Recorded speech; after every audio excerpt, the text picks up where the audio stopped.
Greetings, everybody, and welcome to the Tuesday Tirade Entertainment Talk Show. And because I changed the time so many times this week, because of the time change, I was trying to get it right. Didn't manage to do so. I guess we're going to have a smaller than normal starting audience, but I'm sure it'll build. We also have the absence of, my normal co-host, Tom from Midnight's Edge, Midnight's Edge After Dark, Midnight's Edge Espanol, Mead Radio 1, Mead Radio 2, Midnight's Edge Archives, and the new up-and-coming channel, Midnight Snacks. Pretty excited for today's show, although it will be an abbreviated one because, I have to prep for, probably what will be the longest show this year for me over on Comics Division's channel. I think that'll be a lot of fun. You can catch that show, that election coverage tonight. Check the listings over on Comics Division's channel. Should be a good time, even if it's a bad time. So I imagine people will imbibe alcohol. I guess that Brahma Bull will display some of his best bourbon and elegantly smoke the night away. We have special guests showing up, including Carrie Smith, I think Adam Kriegler. We should also have Brandon Morse from Red State, and many more. There are others coming, so hopefully we'll see you there as well. If you've seen any of the promos, it looks like it's going to be really, really fun. Let's see. Let's say hi to all of you, and then we'll get started. We've only got really one subject to talk about and just a lot of stories to go along with it. But we also have Dr. Dragon here with us. Good to see you. Andrew 46 and 2. Good to see you. We've got Olaf Von S in the house. We've got Ghost in the photo. Well, that's cool. Greetings to you. Morgan King is here. What's going on? Olaf Von S. What's up, brother? D. Bud Martin says, did Tom get in a lunch before the show? Well, maybe that's what he's doing. That would be my guess. We've got Dapper Bard Games. How's it going? Hamdinger is asking me, where's Tom? I don't know. Maybe he's sleeping. If he is, good for him. I think you guys just got done with a Midnight's Edge member stream, if I'm not mistaken. And it looks like it was a lot of fun. I got to stop in there for a few moments. So yeah, Tom just finished up the member stream. Yep, and there he is, right on time. I had to use the bathroom, man. Give me a break. Hey, I wasn't on your case. I was saying you'll be here. You're already on my case. No case. I just got here. No case. Yeah, Midnight's Edge sleep stream, says AT Folder. No. Although I think Tom could definitely sell that. You could sell that, Tom. I need one of those. You should take one of those. Oh my gosh, we got War Monkey here. I love that. So great. Who else? Oh, Xenomorph is here. Daylight savings time. Yeah, I was explaining that I had to change the time on the show 3 times to try to get it right. Did I get it right, Tom? Did I get it right, Tom? I think so. Okay. Yeah, I'm 5 minutes late, so yeah. Okay, all right. Jordan Lee's here. What's up? Have you seen the TV series Manifest? Yeah, I did. I started watching a few episodes of it, and then other things took over my life. Never got back to it, but I've heard good things, Jordan Lee. Mark's 47. I have not watched it because the title is problematic. It has a man in it. Oh, well, that makes a lot of sense. Yeah, it does say man there. And I'm woke. Yeah. If it's Womanifest, that wouldn't work. That would Womanfest, I'd be all for it.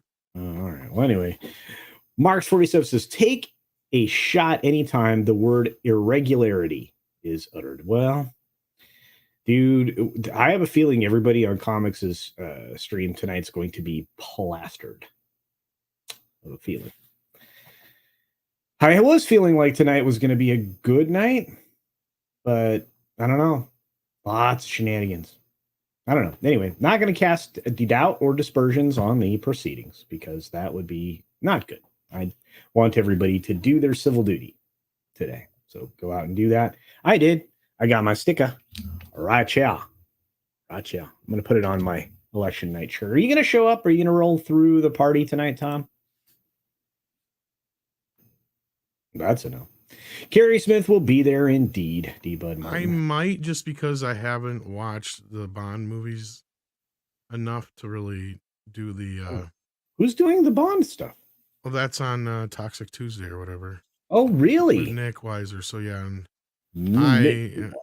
yeah, so All right. I'll probably check out of that. So I might stop in for a little bit, All right. All right. see how things are going. Yeah, we got John Platt in the house. Greetings, my friend. I'm jealous of that pint. Oh, I can use something to drink right now. Oh, that's what I forgot downstairs. God damn it. Your booze? Yeah, You don't drink. We got. No, but I forgot my damn soda. Well, go get your soda. I'm just saying hi to everybody. Go get your soda. I will. Okay. O.C. Dobbins is here. Good to see you, my friend. Randall Orser is here. Pete Denket is here.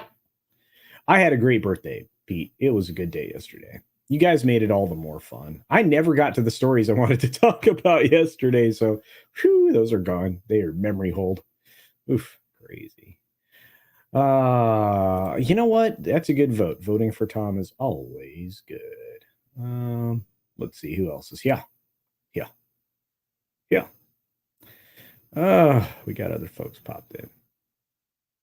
Oh. Yeah, I miss Sadie too. Sadie used to show up on the streams. Now it's not so much anymore. Oh, wait a minute. There is no Toxic Tuesday tonight because of the events of the evening. Well, there you go. Darius. What's up, Darius? Good to see you, my friend. And thank you for the $1.49 Zubashtiga.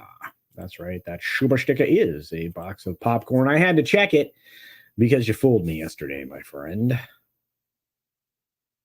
Anyway, thank you for that. What happened now? Thank you for reminding me about my peanut butter milk stout. Oh, that sounds good. That sounds really good. Really good. Anyway, all right. Well, there are changes afoot and strangeness afoot at the Circle K.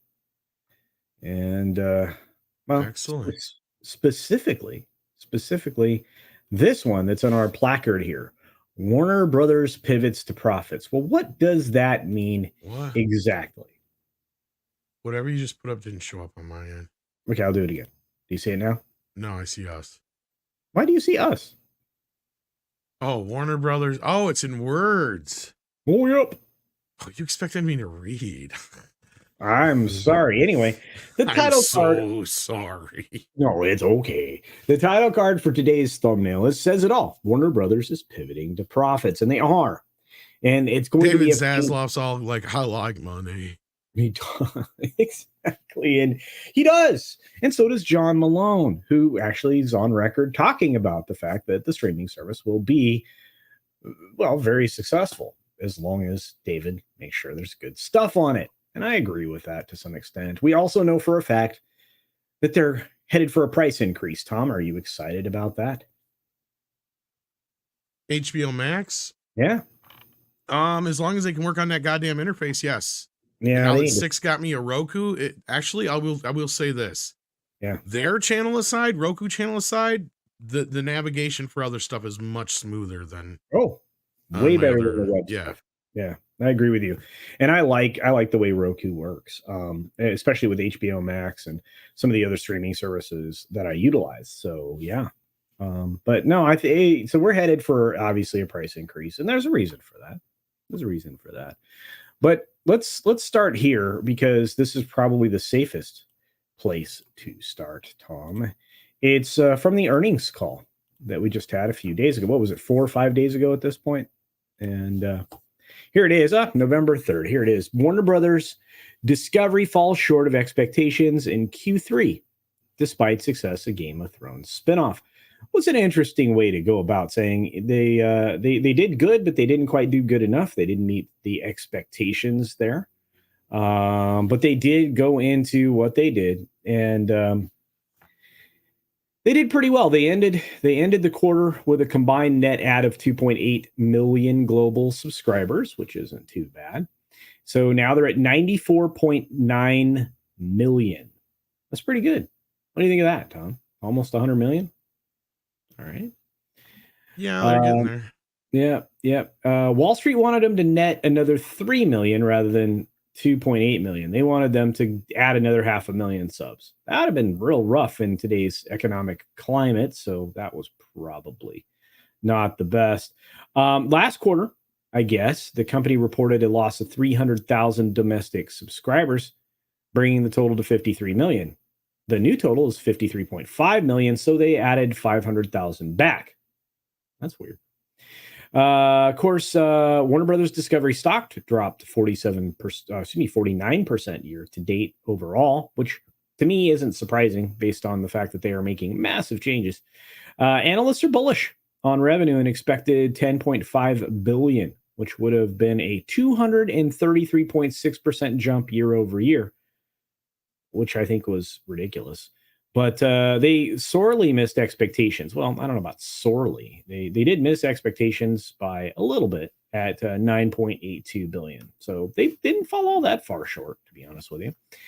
And some of that could be the fact that they had a lot of things to write off. So after reporting a net loss of 3.4 million in Q2, 2.4 million in this quarter isn't bad. So not too bad. So overall, the debt load around 50.4 billion, which is down from the 53 billion. And they'll be going forward with that $3 billion worth of cost savings over the next 2 years. So I think they'll be good. Tom, any thoughts on any of this so far? No, I of course I turn to you and Valiant when it comes to this stuff. So Yeah, as far as financials go, like I keep telling people, sounds like things are going in the right direction financially, but when it comes to numbers, I'm so yeah. yeah. And I think they are headed in the right direction. I think Valiant said as much during his coverage. I have a strong feeling that that Warner Brothers Discovery is going to make quite the rebound, especially after their joint merge platform, which you're going to be able to see in real time, Tom, on your Roku. And they're going to increase their prices, which you should expect. To be honest with you, it's a premium cable channel mixing with another entity that just has oodles of content. If you want real diversity of content, you're going to find it over at Warner Brothers Discovery more so than you will at Disney or Hulu or anything else. Which is why I argue that Disney needs to combine Hulu with Disney Plus. What do you think? Yeah, it makes sense. I mean, why have so many different services at this point? It's just it's bonkers. Yeah. Hey, Joe's here. What's up, Joe? Good to see you, buddy. Latino Son says, disagree. Of course you do, Paulie. I love you, dude. Warner Brothers down 50% from when they issued the U.S. shares splitting from AT&T. Yeah, and honestly, they had to take advantage of that write-off last quarter. It really did. It really did help them overall and really stopped the bleeding on some other stuff. So we'll have to see where that's at going forward. But yeah. Hey, what's going on, my friend? Yep, I agree with you there, Commander Ed Straker of Shadow. Go out there and do your civic duty, folks. That's what you need to do. Closed captions are good for native English speakers as we see it and know it's not exactly what they meant to say. It improves our English. Indeed. It's true. HM says Warner Brothers has a huge amount of debt. I agree. $50 billion, but they're already cutting into it. And again, debt isn't always bad. You want to carry a small debt load and use other people's money to make your stuff. It depends on to the extent you're leveraged. Warner Brothers has an enormous catalog and a lot to live on going forward in streaming and other places. And Tom, what's one of the key factors that Warner Brothers does that nobody else is really leaning into other than Sony? Well, music. Well, Right. music, both of them do. As far as what you mean, what are Warner's leaning into that Sony isn't? Just No, that both of them are leaning into, and I didn't mean to sabotage you with that one, but no. I guess no, I'm not understanding the I don't question. know. It's probably the way I phrased it. They're leaning into the fact that they have an enormous catalog that they're willing to license out. Right. Yeah, and I think that's where a lot of the difference is. In fact, leave it to John Malone to actually go out there on the record today and said what he said about Warner Brothers Discovery. And this is a story that just broke right before we started. You have Warner Brothers Discovery board member John Malone says David Zaslav's strategy or streaming strategy will succeed if he makes good stuff. Well, duh. Yeah. I have a feeling that going forward, he's going to make good stuff, which is the whole point, and he is essentially the architect of the Warner Brothers Discovery merger. He believes Warner Brothers Discovery's mix of ad-free and ad-supported streaming under Zaslav will succeed. He was speaking to Mike Fries in a virtual session at the Paley Center for Media in New York. He expressed reservations about the potential for new entrants into the streaming sector, which I agree. I think there's way too many. I think we have too many streaming services now. Yeah. Todo bien. Yeah, tell me about it, because it took me forever to sign into my Roku stuff last time. Yeah. But when Fries noted that Zaslav's comments last week on the Warner Brothers earnings call about a reluctance to chase subscribers on HBO Max, but to instead focus on profitability, Malone said streaming programming will work if it's made efficiently and in areas that the broad public wants to consume. Translate that for us, Tom. You know what that means. Stuff people want to see. That's right. And how do you do that? How do you do that to the broad audience? Well, you find stuff that you stop doing the woke shit, first of all, because that's minimalizing your audience. Bing, bing, bing, bing. Exactly. And I think that's exactly what he's saying here. He's saying he'll do fine in that endeavor, and I think he will too. It's going to evolve over time. In other words, they have to, slowly turn the oil tanker as it approaches the iceberg. That's what they have to do. Pretty much. We got a super chat from Joe's Atmosphere for $5. Says, get out and vote, folks. A lot of people died so we can have a revolution every 2 years without a shot fired. Go flex your liberty muscle and vote. Thank you, Joe. Appreciate the $5 and the wise words and advice that you give there. Pete Den Cat says, English is the only language that is made up of a multitude of other languages. French, German, Norwegian, Scandinavian, Celtic, and BS. That's true. 100% right. Indeed. Hey, what's up, Punk Trace? Good to see you, brother. We got Darius Munchausen for $2. Says, write in, vote for Culture Casino. Wow. I might run for office someday. We'll see. Maybe I'll do a presidential write-in candidacy. What do you think, Tom? You want to be my VP? Sure. Okay, there you go. So, I don't have to actually do anything, do I? No. You go to funerals and shit. That's what you do. Yeah. You got that covered? I don't want to go. I heard there's a lot of loose women at funerals. I wouldn't know, but it wouldn't surprise me. All I know is this, that I think John Malone knew what he was doing when he put Zaslav up front for this. I think that the reverse Morris Trust was a success because it did allow them to write off some of the debt and some of the bad decisions that the previous regime made. It also put Zaslav in a position of power, so he doesn't have to, deal with JJ and Bad Reboot anymore. I have a story coming out tomorrow. It's directly related to that. So, but yeah, it's crazy. It's crazy. HM says, I'm down for Culture Casino presidency. Hail to the chief. Well, there you go. It could happen. Hi, Apollomies. Good to see you, dear. Hope you're doing well. Won't do anything. Then he'd be perfect for VP. Thank you, D-Bud Martin. I think Tom would be perfect for VP as well. Blackie says, I'm not American, but I'd vote for CC. Thank you for that. Pilgrim Media says, Culture, you're too smart for politics. Well, thank you. That's complimentary like you wouldn't believe. And I appreciate the 2 hours you spent to say it. I don't know. You have to be quite flexible with the truth to be a successful politician, I believe. And that's hard for me to do. I usually say what I see. That's a real problem for a politician.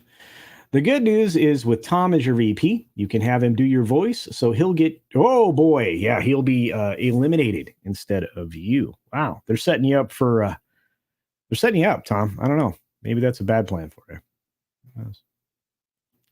I thought Shakespeare invented English when he was bored. Maybe. You guys are incredible. I love you all. Good to see a scapegoat. Okay, so this is that story, right? So I'm feeling like I'm feeling like Warner Brothers is not just headed the right way. I think they're probably the only one headed the right way. And you and I probably both agree Disney's going to be the last one to turn the correct direction. What do you think?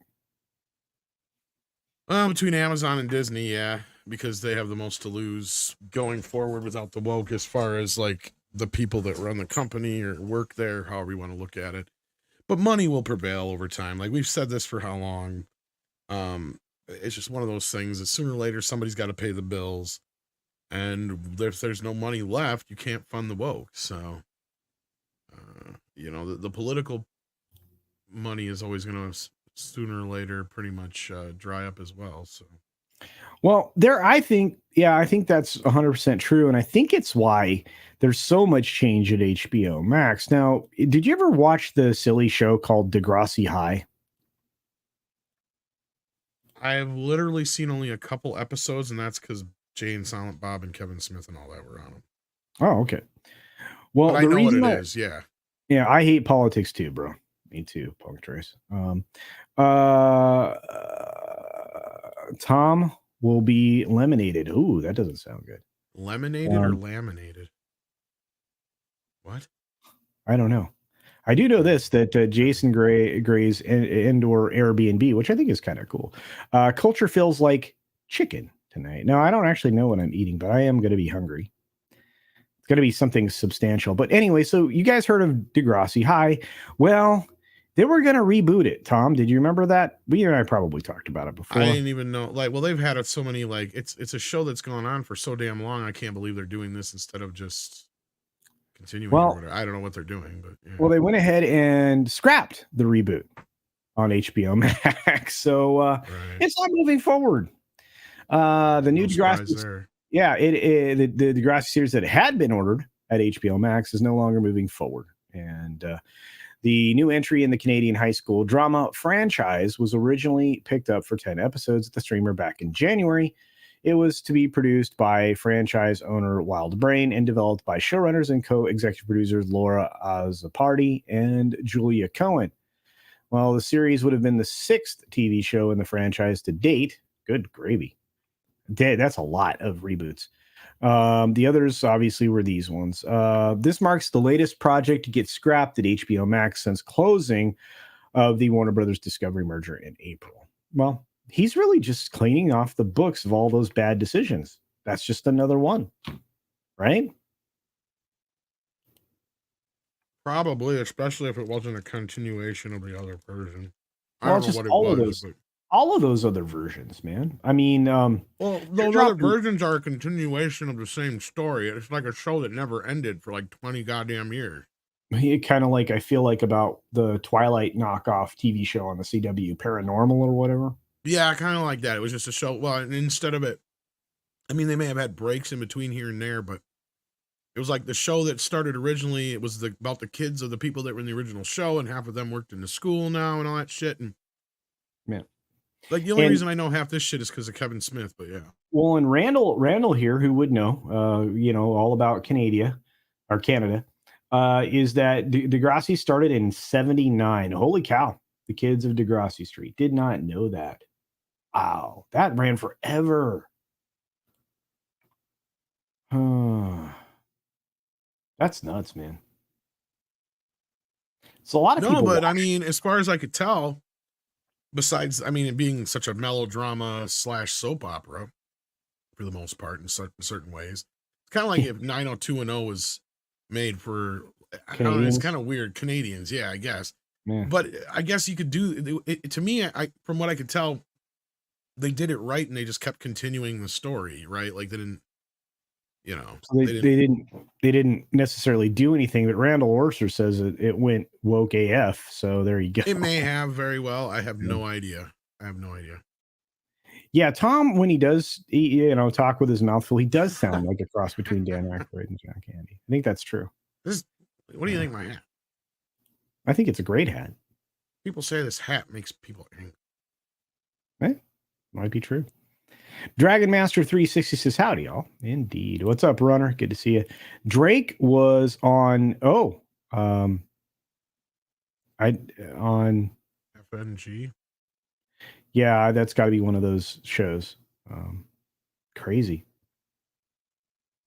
Oh, Anyway, I know this much. We have a new DC chief. By the way, Tom, what's the official name of the DC thing now? DCU, DC Studios. DC Universe. It's That's also what referred it to is. as DC Films, but the DC Universe, yes. Yeah, that's it. So we don't have the DCEU. We don't have any of those other weird things. It is the DC Universe, DC Films. That's it. Which is good. So there won't be any confusing it with the previous stuff. Outside of the casting that's left over from the Snyderverse, and probably much to the sadness of El Presidente Abu Nas, we're really not getting any more Snyderverse. Except that Ayer cut thing's still on the table. You see that? Yeah, but it's going to be a gimme. And the reason I say this is look, kids, if the Snyder Cut was this huge success, we would have gotten the Ayer Cut already. Because that thing was almost done. It wouldn't have costed as much to put that together and finish it and throw it out on HBO Max. The fact that we have not seen it yet tells me everything I need to know. Yeah. Now, they will probably throw it out there just as a gimme because there's going to be a spot here where we're not going to have much to really build up hype. And they kind of need it. They kind of need it. They need a stopgap, a filler. I don't know what you want to call it. Right. And it's not going to cost them all that much more to make it happen, correct? No, maybe. If it costs them $5 million to finish it off, I'll be surprised. Yeah. Well, little Chad, good to see you, man. Says, I'm glad that we aren't getting Snyder back. Well, I think it's better overall. Not because he's a bad filmmaker or a bad person, which my opinion, he's not the greatest. No, filmmaker. I won't go as far as to say he'll never come back, but we're not getting the Snyderverse back. That I will That's say. True. Yeah, and he you're may right. Come back and direct something at some point, but I doubt it. Yeah, Soul Assassin, you're 100% right. There's a better than even chance that we're going to get an Ayer cut. Yeah, I think Tom, if you were to accept the nomination for vice president, you'd have to do it as Bat Tom. All right. Do I have to wear the mask all the time? No, just when you accept the nomination, apparently. Or address the nation, or at state funerals. Ladies and gentlemen of the United States of America, this is Vice President Bat Tom. Wait, this is not right. We gotta do this.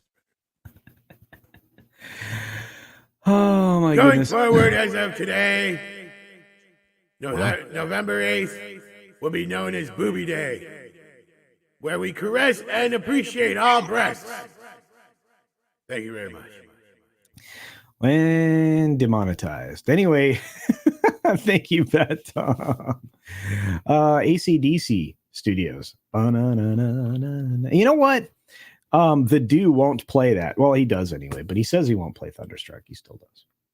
So, I thought the Snyderverse was okay, but it was incredibly dark and it didn't really portray the characters in a positive way. But I hear you. A lot of people liked it. I liked the Snyder Cut better than I liked Justice League.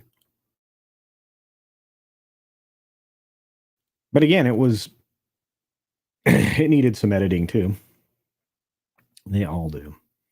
Little Chad says he doesn't get Superman. He can't do Hopeful. That's true. I don't think anybody really has been able to do that in a long time, and I can't wait. Because David says we're going to lean back into that. So we're going to get a Hopeful Superman, folks. That'll be a good thing. Abduleo says, Snyder kept going. He was going to end up cucking Superman with Lois having Bruce's kid. I think you're right. I think a lot of people liked that he stepped away from it. Let's see. We got another super. This is from Pinochet's Helicopter Tours for $5. Tom and CC, what do you make of Chapek going to politicians on the right? Should activists at Disney continue to demand no participation from the right? It's a good question. Tom, you first. Well,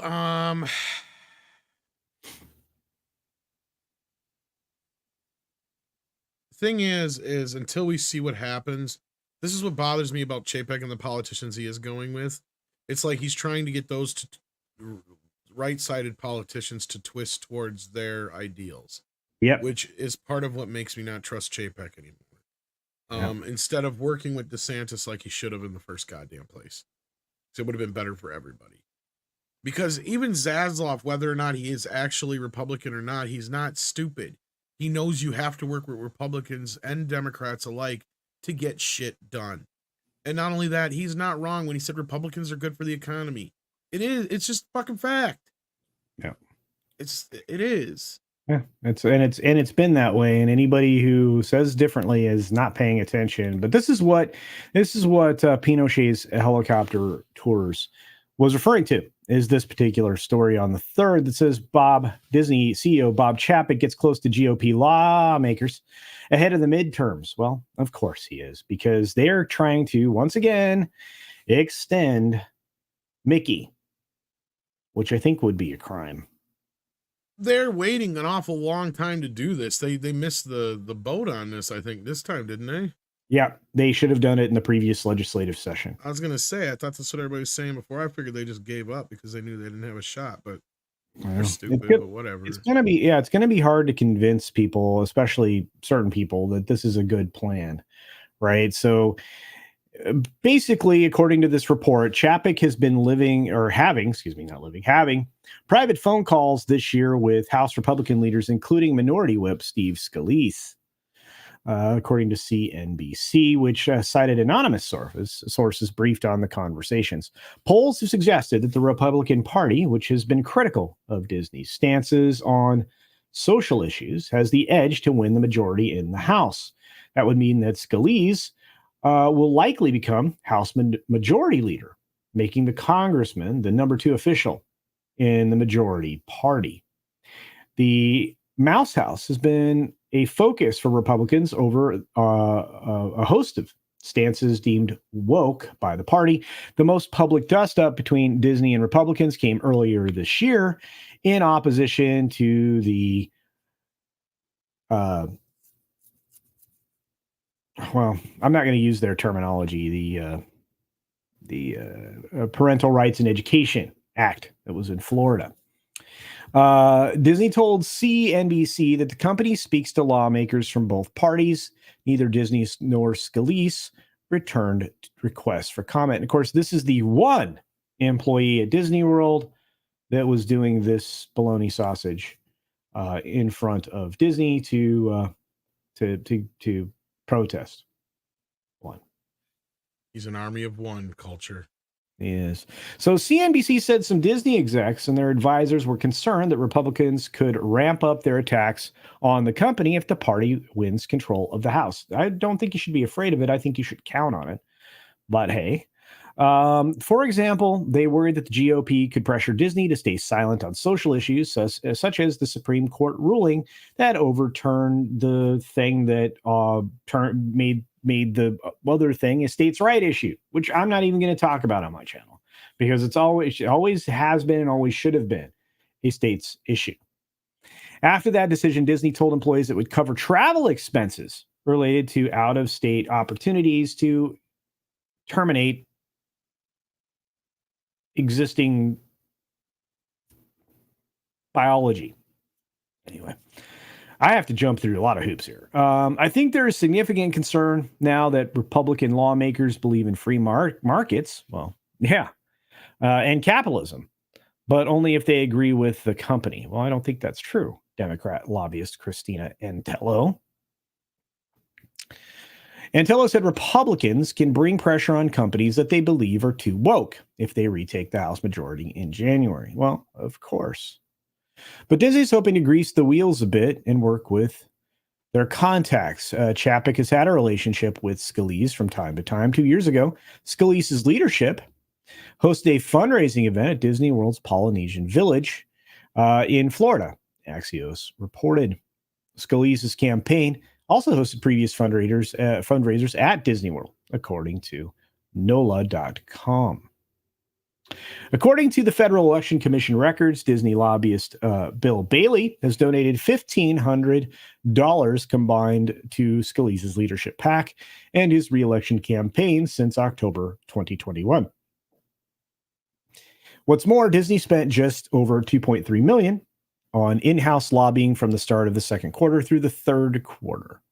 Well, but the question is, since they said they were no longer giving to the right side of the equation candidates, did they break their word? It's a good question. Also related to what Pinochet's helicopter tours is saying. The Mouse House shelled out $1.37 million in the second quarter alone. The sum makes it the most Disney has spent on its in-house lobbying efforts in a single quarter since the first quarter of 2011. Wow.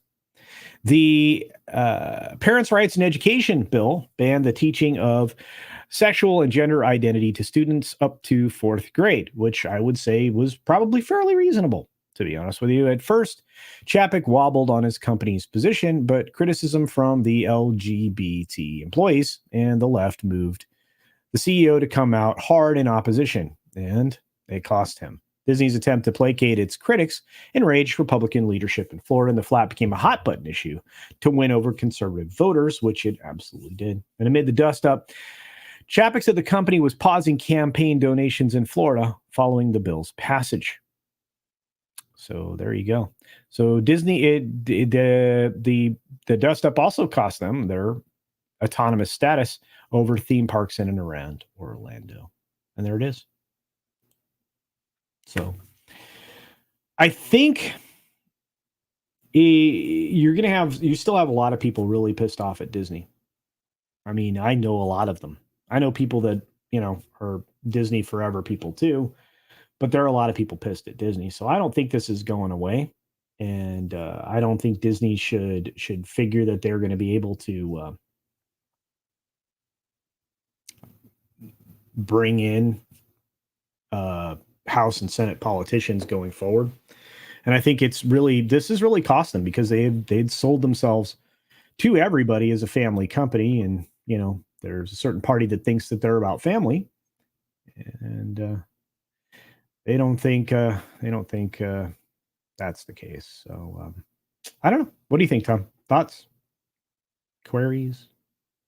I think that they're in a bad. This is what's got me worried about Chapek, and I'm not so sure that things are going in the right direction there. So, well, I don't think they've been going in the right direction there for a while. So, no. But I mean, as far as like, if for a moment it looked like Chapek had the right idea to take the company away from politics and all that business, I thought he saw the error of his ways with how things were handled with the, parental rights bill, and now we're seeing this side of him more and more, and I don't know if he's playing it for a public image, but him talking to other politicians and not so much with DeSantis just seems a bit odd, and doesn't sit well with me as far as the company. He's not getting my confidence.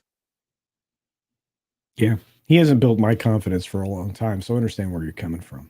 So I was hoping that Bob would go the right way. He started that way, and then he stopped and turned and went hard the other direction and lost half the country in the process. Because I can't imagine if these other politicians that he's been talking to would be trying to be like, be reasonable and and trying to talk it. No, it's the other way around. Yeah. He's powerful, but he's losing power. And he has been losing power for a while because he's ceded power. Never blink, never bend the knee when you're in that position. Society Reviews. Hey, what's up, Jacob? For $2 says Disney versus Warner, except Warner Brothers Discovery is billions in debt. Well, Disney's not exactly free of debt, my friend. Again, a little bit of debt's fine. It depends on how you're leveraged. And again, I mean, somebody who can speak better to that would be Mexican Iron Man, Mikey, or Valiant Renegade. And they talk about that actually all the time. Let's see. Anthony Manzano says, I'm going to give you 4 directors. Okay. I want you to tell me what hero from either Marvel or DC they would do well with. Tarantino, Spielberg, Eastwood, and Coppola. Well, Tarantino's obvious for me. I think he would be Blade. Blade would be his best. Yeah, project. Even though he would rather do like Luke Cage. I know. Coppola, it needs to be something dramatically epic. It would have to be gosh, I almost want to put him in charge of like a king, like something that has the Kingpin in it. because I mean he would definitely understand that world. It was so basically a Hell's Kitchen film on the Marvel side of the equation. Eastwood, Gambit. I would have him do a Gambit film. What do you think of that, Tom? DC. Oh, either well, Marvel he or said DC. DC or Marvel. Yeah, I see that now. Never mind. You're right. Yeah, no, but I mean Gambit. I don't know. I think Tarantino. Yeah, I think you're in the right direction with that. Probably. Although personally, I think Tarantino could probably do pretty much anything he wants. It's true. Spielberg, honestly, I think even though the jump to would be something like Superman, I think he'd run better with Green Lantern and the Flash. Yeah. Clint Eastwood, even though your go-to would probably be like a Batman or something like that. Honestly, I would say Eastwood or Coppola would be better for Superman. The two of them, either one of them. Yeah. Because from Eastwood's point of view, he's very pro-American and he knows how to handle that side of it. Yeah. And for Ford Coppola on that side of it, he understands the immigrant story, right? We've already seen him tackle that. So that's kind of part of who Superman is. Otherwise, Ford Coppola, I think, could do a pretty badass noir Batman too. I think, and this is just my perspective here, that if I were gonna pick something for Spielberg, it would be an off-the-wall character. So like Martian Manhunter. Maybe. Yeah, that's not a bad idea. I mean, Spielberg could handle almost any of them. Don't get me wrong. And he probably well, I mean, if you got classic Spielberg, his sentimentality would lend itself best to probably The Flash. Sure, but he's not. That's not who he is anymore. He's very anti-American now. So you can't give him something that's rah-rah in any way, or something that actually does that from the heartstrings. We had a conversation. I think it was last night. I think Spielberg reached his magnum opus with Schindler's List, and after that, it's been all downhill. So, just my opinion. I don't have to agree. James Gunn going to DC. Who do you guys think Marvel and Kevin Feige replaces James with Kevin's second in command for the Cosmic MCU? I don't know. Who would be a good number 2 over at Marvel? I don't know. I think Victoria's been overseeing most of it. It seems like. Yeah, which is why it's been dragged down to the bottom of the ocean like a heavy ass. I don't think he has anybody, and I think he was thinking about Waititi, but that didn't work out too well either. Waititi's a bad call. He's a petulant child, honestly. Kind of. No, I at this point I don't think there's anybody who's going to be able to fill his shoes. I really don't. The next Guardians movie's doomed. If we get any more. You gotta love a discussion about the thing that caused the thing, that the bill that was about the other thing. Yeah, I know. I have to be careful how I say stuff when I read articles. Pinochet's helicopter tours for $2 says, do you two foresee Hollywood needing bailouts soon? I don't know that they'll get them. I'm watching in real time, like the tech stuff collapse. I don't know, Tom, your thoughts on this before I go, because I'm like, ugh. Not likely. Yeah. I don't suspect they'll need bailouts. If they do, I don't think they'll get them, because I think the government's just pissed at Hollywood, and it doesn't matter which side of the equation it is. Both of them are pissed at Hollywood. One side's a little less pissed, but I mean, the right side of the equation is crazy pissed off at them. And everybody's ignoring them now. They're starting to go away. And that's nuts. Looks like Monkey Jeebus, otherwise known as Colonizer Jeebus right now, says, my cat bit me the F up. I look like a cutter now. That's not good. Xenomorph gives you some helpful suggestions. Put some antiseptic. There you go. Yeah, you don't want to get cat scratch fever, right, Tom? Cat scratch fever. It's a real thing. Actually, yeah. It's from them having poop and shit on their claws, and they scratch all the time. Yeah. Blackia says companies should be silent on social issues. Yes. They should just run their company following the ideals that they hold and advertise those ideas. Yeah, I agree with you. I agree. And that's what Disney just turned their backs on everything. They really have. They went the exact opposite of what Walt would have done. which is insane. Insane. Jacob says, Disney will not recover for this. They're going to triple down. I agree with you. They are going to be the last ones to turn the boat around. Right? They can see the edge of the waterfall that they're approaching rapidly. The question is, will they turn around in time? Don't know. Robin, what's up? He says, well, I've decided to get more involved in speaking out against the insanity, so I'll most likely be banned by YouTube soon. The salt will flow. Indeed. Yeah, I've started to get a little bit more harsh, if you guys have noticed my videos lately. A little bit more razor's edge. So it is what it is. I keep saying that Bob Cheapskate was a buffoon. And again, I'm proven correct. You are right, my friend. It's good to see you, bud. Kane says Disney will never change. I agree with you there. Man, you guys are smart. Oof. Got a smart audience. Hey, Keely, what's up, man? Roll Tide, buddy. Hope you're doing well. Ethan Snyder is here saying, talking about Cheapskate. Yes, we were. Yes, we were. Look at that. I love that Halo Spartan helmet. All right, what we got going on? Oh, Magitech, what's up, Mags? Good to see you, dear. Says, he never had power. Iger wouldn't let go, and there were too many activists of the company to out-voice Chapek. Yeah, 100% right. Paycheck is what Kane says. There you go. Tarantino's Blade would be fantastic twisted movie and worth every ticket. See, Tom, I was right. Forbidden Ruin says so. I agreed with that one. I was just saying that as far as the other ones go. Yeah, and you're right. Ironcaster, it was $16 billion in war chest that they built during the global crisis. Oh, wait, Jonah Hex is an excellent idea for Clint Eastwood. Soul Assassin, the Chatimal. Indeed. Yeah, and you're right. Tarantino doesn't want to work for Marvel, but that would be who he could do easily. Blade. Eastwood needs to do Captain America movie. Ooh, that'd be gritty as F. Did you ever watch that TV show, the Captain America TV show that I watched when I was a kid? I've got the TV movies on DVD, but I haven't seen them in a long time. It was so good. So much fun. Sander Hammerschlag says they're not going to get it from a Republican Congress. You're right. And Mickey Mouse is going to be out in the public domain. Yeah. And that's what it is.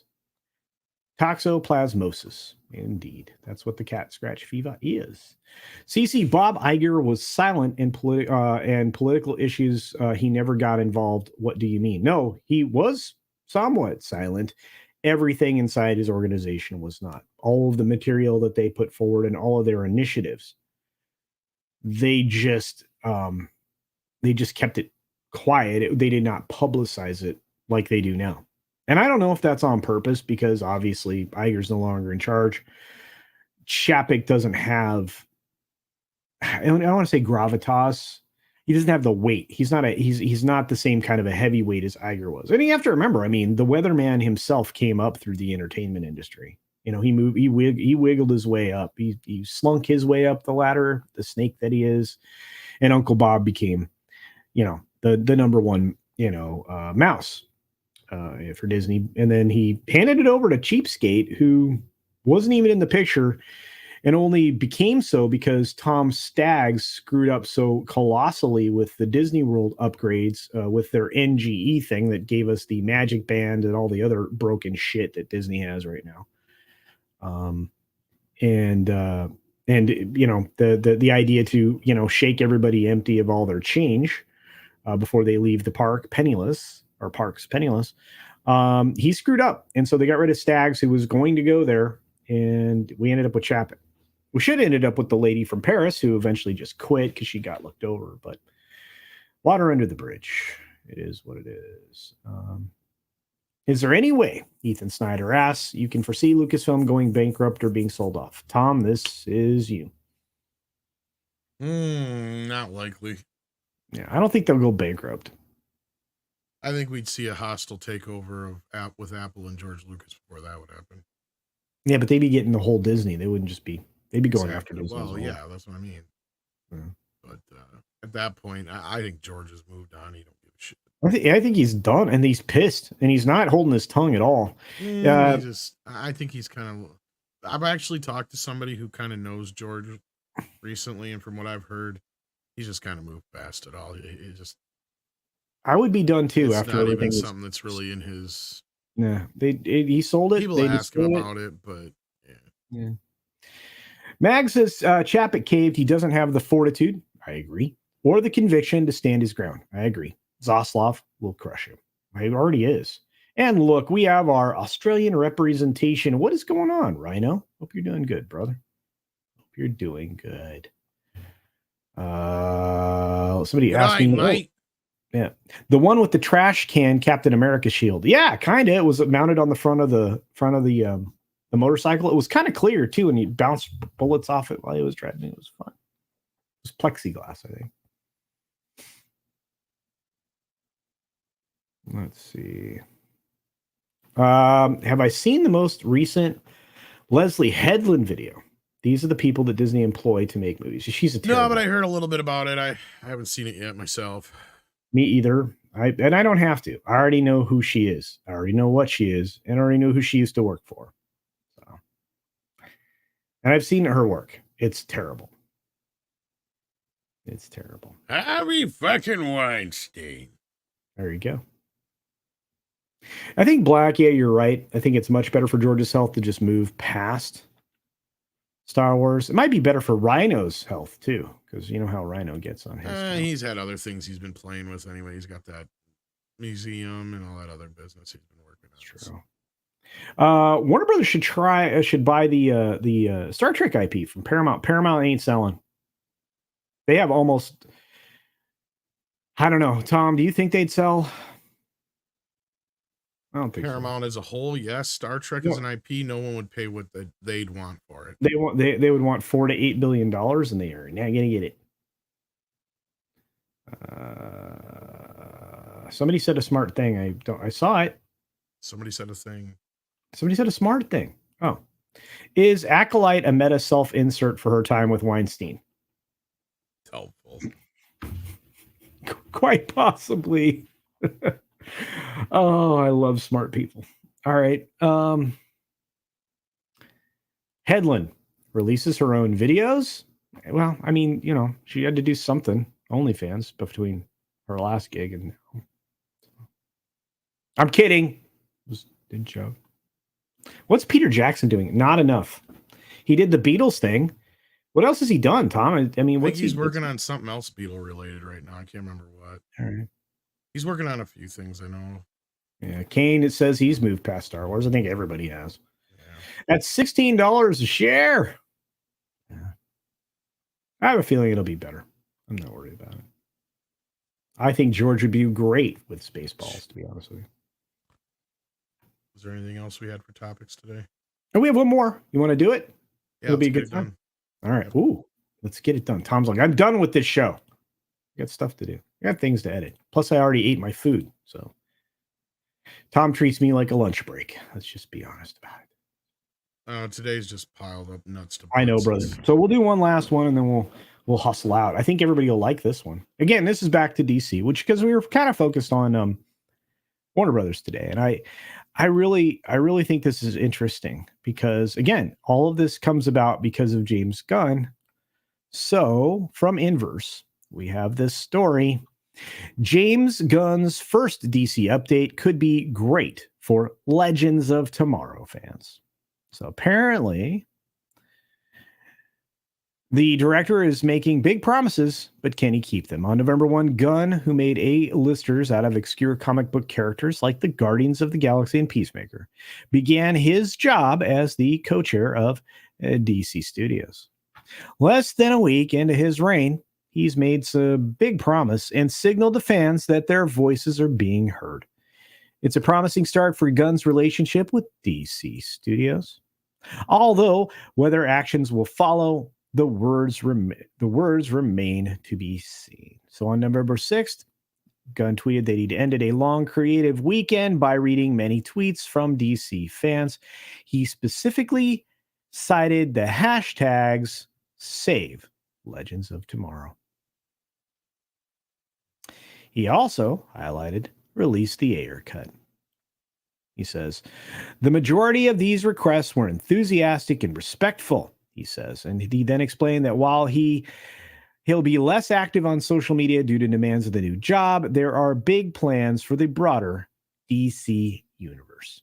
He also said, although our ability to interact on Twitter has been lessened due to the workload of our new positions, we are listening and open to everything as we embark on this journey, and will continue to do so for the next few years. But all of our initial focus is on the story going forward, hammering out the new DCU and telling the biggest story ever told across multiple films, television shows, and animated projects. We invite all of the DC fandoms from across the multiverse and everyone else as well into this new universe. We can't wait to reveal more. There it is. All right. What do you think? Can't wait. You think we get Legends of Tomorrow? Yeah. Think we get an Ayer cut? Yeah. The Ayer cut's likely, but the Legends of Tomorrow thing, I don't even know what the fuck. What do they want with like the show to come back? I think you just want a refresh, review, renew. I mean, as far as like a possibility of a new version of it, maybe, but like as far as the CW's dead, folks. Let's get real. I know. Well, and Nexstar has moved on. I mean, and they are continuing to move on from those projects. So I guess we'll have to see. But we have a super chat from our friend Pinochet's Helicopter Tours for $5 saying, do you have a comparative example of how things play out if Disney looks to unload Lucasfilm? Or now that the evil mouse owns it, it's theirs forever? They're not going to get rid of it. Why would they? They have no reason to. I mean, it makes it, regardless of how bad it's been damaged, it's like when you buy a really expensive Corvette. Sure, you may fuck up the fender and bust out a headlight and a few other problems that go along with that, but it's still a usable vehicle. They're not going to sell it because it's their dream vehicle, right? It's Star Wars is a type of franchise that studios dream of getting their hands on. I mean, that was the thing, is they drooled over George Lucas for years and years and years, wanting to be the studio to release the next set of these films, because it was an independent production until this point. Once these studios get their grubby little paws on these things, unless the studios are bought outright, you never see these IPs leave. Yeah. And you're not going to conglomerated. It's like Universal had recently done when they just basically scooped up all these rights to various things like Garfield and the classic media rights that had everything from the old Rankin and Bass and Filmation, a lot of the Filmation stuff. And that's, yeah, it's, these things just eventually get soaked up by these bigger studios. And once they're underneath one of these, they're not going no place. Well, and I'll give you a comparative example in a moment, but Disney is notorious for not selling something once they acquire it. They just hang on to it forever. And to the extent that it was inevitable that Star Wars end up at Disney, right? It was inevitable that they hang on to Winnie the Pooh rights. It was inevitable that they hang on to Mary Poppins and other things. It's always with them, if they get their hooks in, they ain't going anywhere. And I'll give you the modern example, of course, for this is the fact that Disney actually fought off a very aggressive activist investor that wanted desperately, for Disney's benefit, to spin off ESPN recently. And they turned that away. Despite the fact that it probably would, but it would have been good. Go ahead, Tom. Sorry. I said the only time I can think of an opposite situation is when Disney relinquished Power Rangers, but I think that was more so because at that time they just didn't know how to deal with the boys' brand. Well, that, and they didn't own it outright, from what I understand. That could very well have been too. That's a plausibility. Yeah, and again, I mean, they just that's not in their nature to let go of something. It's not in Universal's nature. Warner Brothers doesn't let stuff go. I mean, consider this: Warner Brothers is so hardcore about not letting something go. They are working double time to retain the film rights for the Lord of the Rings and all of the Tolkien classics that they. Well, what I also mean by that is like it's not just movies, right? It's across the board. Food is another great example of this. Well, like, okay, say like, a company will make something that becomes a hit and they're just a small little mom and pop company. they end up getting bought up by Nabisco or Pillsbury or somebody like that. It never fucking fails. Pepsi, whatever. And it just eventually these things all wind up at the same place. Very rarely do you ever see a property or an IP or what have you, once it gets under one of these huge umbrellas, go away. Unless it's to a point where nobody really wants it anyway, like I'm trying to sell Siegel and Schuster or whatever, the printing company. It's like, is it nobody's print is dead. No, you got to sell this company because nobody's buying books and magazines to the extent they used to anymore. So that's the only time they're ever going to part with any of these kind of things, is if they're basically out of that business now. You know what I mean? Like, That's about it. And 9 times out of 10, it's usually the business itself. The whole entire shebang gets sold. But yeah, no, it's one of those things. Independent companies, like smaller companies, once they have these IPs that are either big or they get their hands on something that's big, once a bigger company gets a hold of them, because that's a lot of times what they'll do. And that's why you brought up the Universal situation as a great example, right? Instead of just nitpicking and picking and going after certain IPs, they just said, fuck it, and bought all of Classic Media, right? Which was just a smaller family entertainment company. And in that, they managed to pick up all kinds of IPs, some worth a hell of a lot more than others. But to them, it was just like, fuck it. Why sit here and nitpick through the best piece of meat when we could just have the whole carcass and deal with it ourselves? And we decide, and that's kind of what they do in these situations. And once they're like that, they're done. Star Wars ain't going nowhere. Marvel's not going nowhere. They're where they are.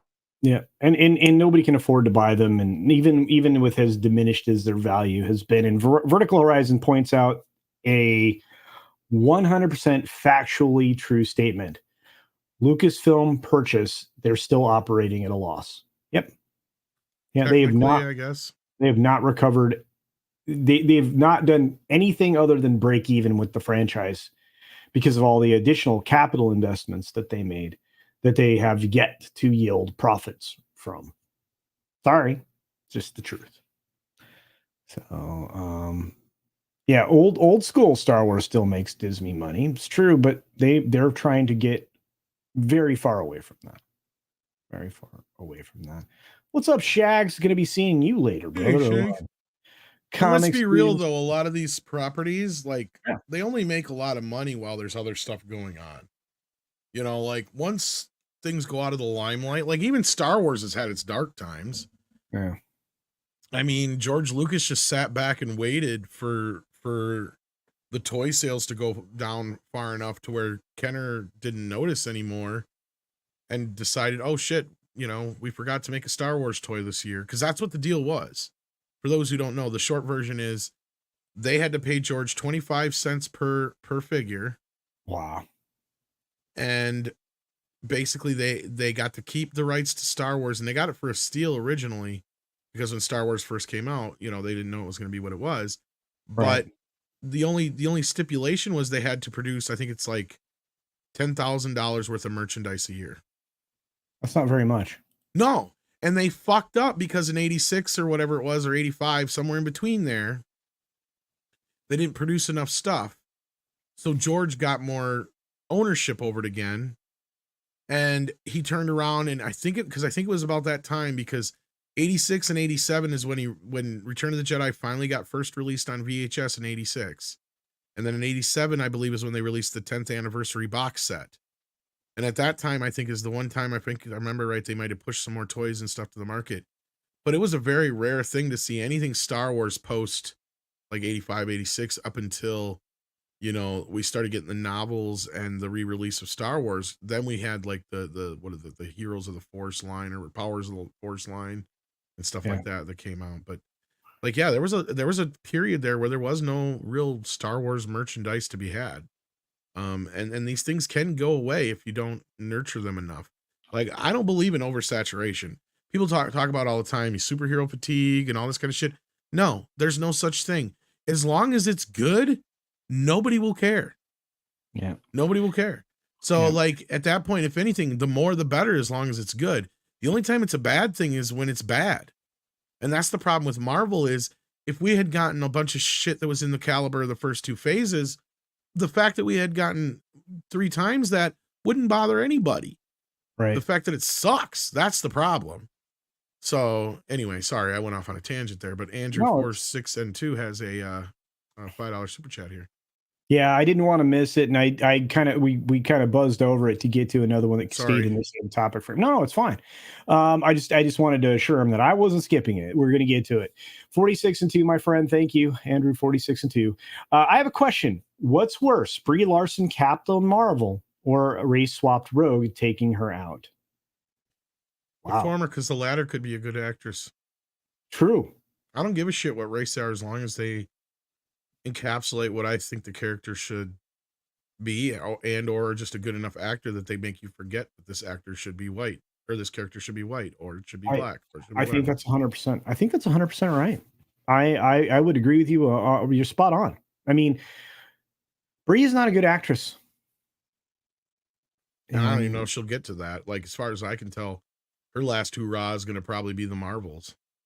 I mean, I'm not saying that Rogue won't show up in there. There's always that possibility, but dude, did you hear the salt that she was throwing about? I don't know. Does anybody want me to play the character? God, I loved that fucking video.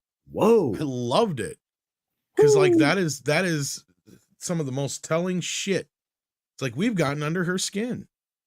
She got under her own skin. I mean, to be fair. I mean, she's true. I mean, she's allowing it to get into her head and under her skin. Yeah, it's true. It's true. Speaking of that, yes, the Disney call is happening now. VR is covering it live on his channel. This stream is set up to raid him. I'm actually going over to Mr. H's, so if you want to follow me anyway. You can do that too. Yeah, I didn't know that, Tom. Thank you. Anyway, regardless, I'm actually 4 minutes late for that stream, so then go. Bye. I'll say bye there. It's all good. I love you. Anyway, let's do this. I just want to say thanks for being here, everybody. We got a chance to talk about everything that I think everybody enjoys, or at least I enjoy. Yeah, they are just getting started now, so you can go and check them out. Check out a VR or Mr. H. Both are great content creators and friends of mine, and I'm looking forward to it. So bye, everybody. Well, actually, I'll do it official. Be sure to take care of yourself. Take care of others. Wash your hands, of course, because it's good hygiene. And until next time, bye.